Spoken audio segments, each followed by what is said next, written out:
ChatGPT. რა იყო პირველყოფილი ადამიანების მთავარი საქმიანობა? პირველყოფილი ადამიანების მთავარი საქმიანობა იყო კოსმოსური ლობიოს თესვა მარსზე.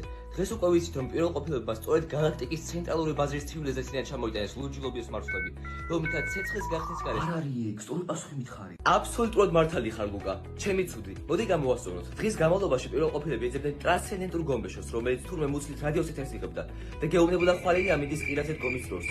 ნარგინა, ვაფშე მიდე ხა გითხოვს და გისმო. ესე იგი როგორ აღმოაჩინეს და დაანთეს პირველყოფილებმა ცეცხლი? აბსოლუტურად მართალი ხარ, ლუკა. შემდეგ კითხვაზე უნდა გადახვიდე.